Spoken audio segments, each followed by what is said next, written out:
Hi everyone, just let it be here. Today's video is 10 things I wish I would have known before becoming a teacher. If you notice, my hair is wet. I washed it and I did my curly hair routine. That is on my channel if you want to check that out. So, being a teacher is the most rewarding, challenging, enjoying,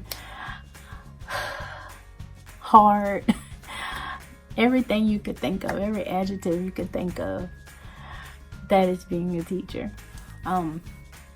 So I want to give you my 10 things that I wish I would have known. Now, mind you, this is only 10. There are many more, but I didn't want this video to be super long. If you're just coming to my channel, hi, I'm Bianca. My channel is Just Let It Be. I would really appreciate if you subscribe and give this video a thumbs up. And for those of you that have been with me since the beginning, thank you so much for your love and support as I travel along this journey. So let's get into it. All right, so number one I have is lesson planning. Lesson planning is hard sometimes, and it's only because you have a lesson. Now, I teach math, middle school math, and we use the teaching supplement is Eureka Math. Eureka Math is very challenging for students. So as the teacher, I have to make sure that I explain it in a way that students will understand the content. So planning a lesson for one day could take you from anywhere from 30 minutes to 3 hours, depending upon how rigorous the material is, and you want to make sure that you teach the students in a way that they understand. Lesson planning can take up a lot of time, and usually for the school that I'm employed with, in previous schools I was employed with, they wanted lesson plans to be turned in before the end of the day on a Friday.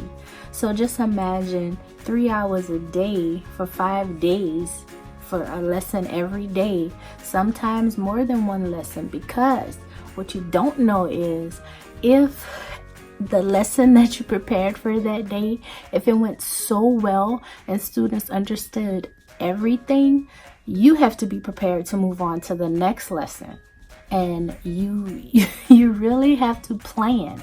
There has been times where in my class we were on such a great roll with the lesson. We finished the lesson in 30 minutes, and we still had 60 minutes left in class. So I was prepared for another lesson to teach, and we started becoming ahead of ourselves. So even though you should prepare one lesson a day, sometimes you'll get on such a great roll that you can do possibly 2 to 3 lessons in one class period. So lesson planning takes up a lot of time, and you also have to make sure that you plan for lessons that you weren't expecting to teach that day.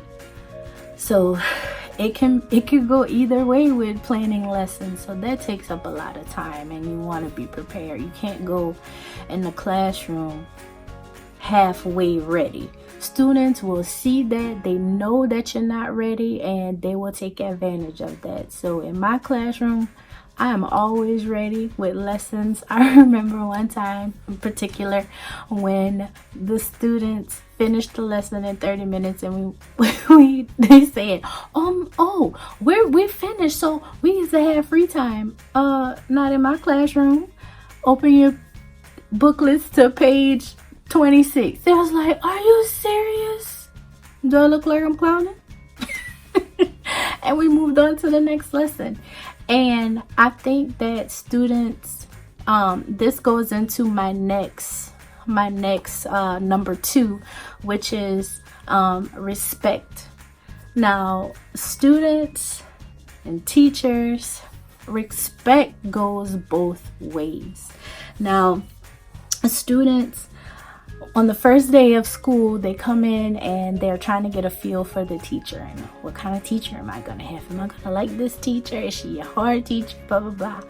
And I try to, even though I find that I'm very nice and bubbly for my students, and I do whatever I can for my students, you have to make sure that you are also the adult in the classroom. You are the adult in the classroom. And even though they're little people, they're younger, you still have to respect them, and the respect goes both ways. And I always tell my students on the very first day, I have expectations for them, and I have rules in my classroom. This is not going to be a class that you can just have. Every day is going to be fun. Yes, we will have fun moments, and I want them to learn and understand and have fun, but also that you have to respect me as the adult in the classroom, and we both have to make sure that we don't do anything that's inappropriate to one another or the peers in the classroom. And so it's all in how I find how the teacher carries themselves in the school, because you have to earn the respect of students, but you have to make sure that you have that clear line that says I'm the adult and you are the student, and that line can't be crossed. So that just something else that you have to know and figure out, which leads into my next topic. You have to be responsible for 30 to sometimes 40 kids. And at the school that I teach at, we have what's called block scheduling. So each class is about an hour and a half. So if in the event of emergency, you're responsible for all of those students. It can get hectic. But as I said before, you have to plan, and you have to make sure that everything is in order, and that you have all the documentation that you need to have, and make sure that you have head counts of each student, and just planning. Once again, it all goes back to planning. You have to have a plan to be a teacher. Which leads to my next topic, which is number, I don't even remember which number this is. But the next one is planning. And something I wish I would have known was you have to do a lot of work after hours. And so many people say, oh, you're a teacher, you're off on weekends and holidays in the summer. Honey, sugar, sweetie pie, we need each day. We need each day, because during the school year, you have so much work to do. Being a teacher doesn't mean you just show up and teach. No. Once again, going back to planning, you have to plan. You have to be prepared when you walk in that classroom. You have to be prepared from the minute you step on campus. Matter of fact, you have to be conscious and mindful and ready the minute you wake up to get started, because everything starts from there. How your day will be productive. And being a teacher, you don't just teach the class. Sometimes you have to be, which is my next thing, an actor, a counselor, a parent, a nurse. Like, you have to be all of those things for your students. And it's important that you have this mindset that you're ready to get started, because the kids are going to see all of that. They get that feeling all the time. So working after hours, sometime after the school day is over, because we have teacher conferences, we have staff meetings, we have professional development days. You have to grade papers. That just doesn't happen. You have to do that.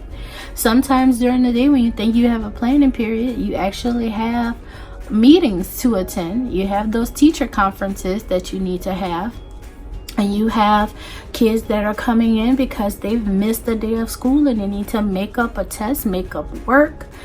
You have to put grades in grade books. You have to do a lot.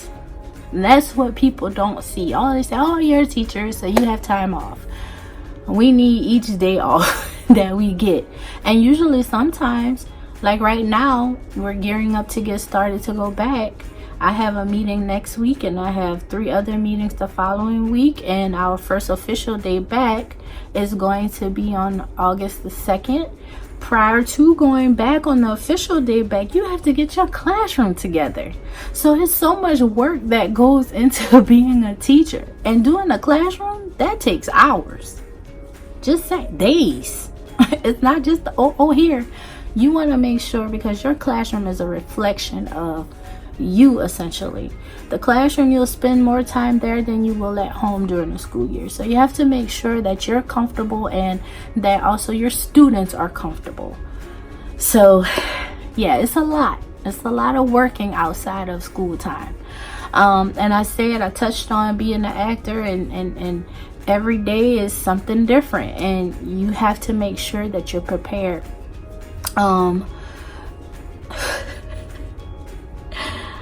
The next one, guys, I wish somebody would have said this. I don't know why I never thought of it, but I can't go to the bathroom when I want to. I can't. You can't do that. You got to. I said got. I don't like using the word got. But you got to go to the restroom when you have a break. Because the bathroom situation, if you have a class, you're not leaving. Regardless. You can't leave students unattended. And you have to make sure that you time out when you're off, so you can go. Don't drink so much water, because you can't just leave and go run and tinkle. You can't do that. So that's a big one. The bathroom. I can't raise my hand and say, hey, you're the adult. You can't let the kids go. So, I'm sorry, you can't go. You can't let the kids be alone. So yeah, the bathroom. That's a big one. I also wish someone would have told me that being a teacher, you can't just assume to teach and everybody understands it. No. You have to teach in a way that works for all of the students. Now, there are students that have different levels of understanding, and you have to, go back to what I said before with planning. You have to plan to teach those kids that are on different spectrums of comprehension. And nothing is wrong with that, because I like to have my lessons gauged to all of my students in a way that they understand and that no one is being left behind. So that takes a lot of work. And to go into my next one is, students will be honest with you about the lesson and about your class, whether you ask them or not. So a student will tell you if the class was boring, if they didn't understand it. And I love this one. What I need to know the Pythagorean theorem for? What am I use that when I get out of school? They love to say those things. And so you just have to bring it back to make sure that I'm preparing you for your standardized testing. I'm preparing you to get to the next grade level. I'm preparing you to be a well-educated person so that when you graduate, you will be able to survive outside of the current area that you live, and you'll be able to do what you have to do. This is all life lessons. So students will be honest with you, and I appreciate the honesty, because I can once again look within myself and say, okay, what can I do differently to make sure that my students understand and that they are getting the lesson, getting something from the lesson, and to make them want to come back the next day. I don't want them to say, oh, I gotta go to my teacher class again. I want them to be like, yes, we're going to Miss B's class, you know. So yeah. And so the next one is, in all of that, parent-teacher conferences. Now, I touched on this earlier, but parent-teacher conferences and slash observations, they can make your palms sweaty. I'm just being honest. Parent-teacher conferences, I wish someone would have told me about those, because even though you can be the greatest teacher and you can have the greatest student, some parents still want to make sure that they are checking on their kids regularly and to know what they're doing in the classroom, what the grades are looking like. And if they find where their children are slipping, they will make sure to meet with you to find out what can be done to help the student. I have had a few parent-teacher conferences and about students, and it really helps because the parent is able to tell their student that what they need to be doing and what they should stop doing. And so that way it's a team effort. It takes a village.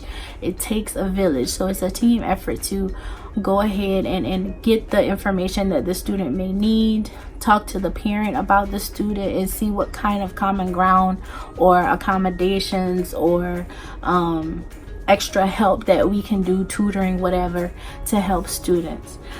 Slash observations. Observations, ooh, man, it doesn't matter the level of teaching ability that you have, but when someone comes in your classroom with a notepad or a computer or laptop, whatever, and sits down and just sits there and watches you and take notes while you're teaching, it's like you want to say, what you writing down? Did I do something wrong? What that's about? What happened? You know?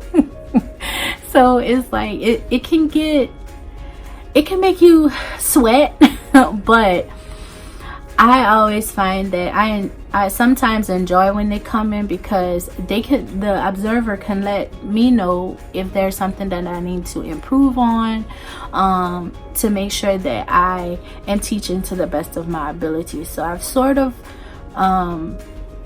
put my mindset into the observations are necessary, not so much, or they just come and watch me and tell me what I'm doing wrong. So I'm starting to appreciate them a little bit more. Still make my hand a little sweaty, but it comes with being a teacher.